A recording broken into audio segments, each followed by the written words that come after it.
Hi, வணக்கம். எல்லோரும் எப்படி இருக்கீங்க?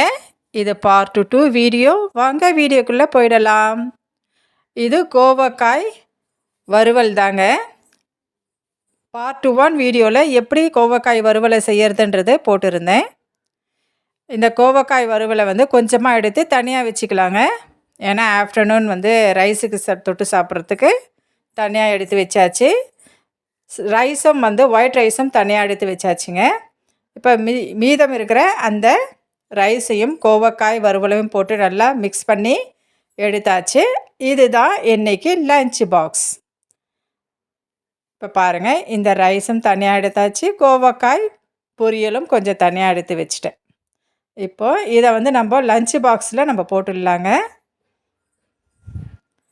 பார்ட் 1 வீடியோவில் பார்த்தீங்கன்னா அந்த ஓட்டை வடை, தட்டடை எல்லாம் எப்படி எடுத்து வச்சுட்டேன் அப்படின்றத பார்ட் 1 வீடியோவில் போட்டிருந்தேன். இது பார்ட் 2 வீடியோ. லஞ்ச் பாக்ஸில் நம்ம கோவக்காய் ஃப்ரைட் ரைஸ் எடுத்து போட்டுடலாம். அது ஆறிக்கிட்டே இருக்கட்டும்ங்க. அதுக்குள்ளே பார்த்தீங்கன்னா அவங்க மார்னிங் சாப்பிடணும் இல்லையா? ரைஸ் கொஞ்சம் கொடுத்தா சாப்பிடுவாங்க. அதனால் மார்னிங் அவங்களுக்கு கோவக்காய் ஃப்ரைட் ரைஸையே நாங்கள் கொடுத்துட்டேங்க. வாங்க அவங்களுக்கு போட்டு கொடுத்துடலாம். இதுக்கு சைடிஷ் என்னன்றது நான் ஃபஸ்ட்டு வீடியோவில் போட்டிருந்தேன்.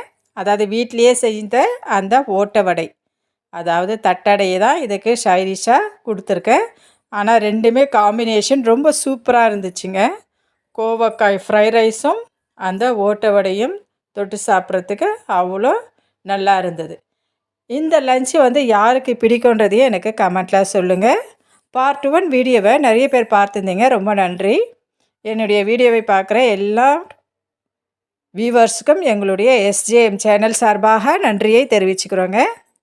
இப்போ நான் லஞ்ச் பாக்ஸும் ரெடி பண்ணிவிட்டேன், பிரேக்ஃபாஸ்ட்டும் ரெடி பண்ணியாச்சு. அவங்க சாப்பிட்டுட்டே இருக்கட்டும். அதுக்குள்ளே நம்ம என்ன பண்ணணும்னா லஞ்ச் பாக்ஸ் எல்லாம் க்ளோஸ் பண்ணி வச்சு அவங்க பேக்கில் எடுத்து வச்சிடலாங்க. இப்போ பாருங்கள், லஞ்ச் பாக்ஸை நம்ம க்ளோஸ் பண்ணிடலாம். பார்க்கவே அவ்வளோ சூப்பராக இருந்ததுங்க. அது மட்டும் இல்லாமல் சாப்பிடும்போதும் அவ்வளோ டேஸ்ட்டாகவும் இருந்துச்சு.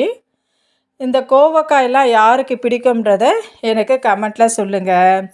80s 90s கிட்ஸுக்கு தெரியும். இந்த கோவக்காய் நம்ம செடிகளில் பறித்து பழமாக சாப்பிடுவோம். கோவை பழம், அதேமாதிரி கோவை இலை எடுத்து ஸ்லேட்டில் நல்லா தேய்ச்சி நல்லா பலப்பம் வச்சு எழுதுவோம். அந்த மாதிரி இந்த கோவக்காயை யூஸ் பண்ணவங்க எனக்கு கமெண்ட்டில் சொல்லுங்கள். இப்போ கோவக்காயில் நம்ம விலை கொடுத்து வாங்க வேண்டியதாக இருக்குதுங்க. அப்போல்லாம் நாங்கள் செடியில் இருக்கும் போதே அதை கவனிக்கவே மாட்டோம். சும்மா கோவக்காயெல்லாம் போட்டு ஸ்லேட்லலாம் தேய்ச்சி நாங்கள் எழுதுவோம். அந்த மாதிரி யார் இந்த கோவக்காயெல்லாம் யூஸ் பண்ணி ஸ்லேட்டில் எழுதிருக்கேன்றது எனக்கு கமெண்ட்டில் சொல்லுங்கள். இந்த வீடியோவை யார் 80s 90s கிட்ஸ் பார்க்குறீங்கன்றதையும் கமெண்ட்டில் சொல்லுங்கள். நான் லஞ்ச் பாக்ஸ் ரெடி பண்ணியாச்சு. இந்த வீடியோ பிடிச்சிருந்தா லைக் பண்ணுங்கள், ஷேர் பண்ணுங்கள். பாய்.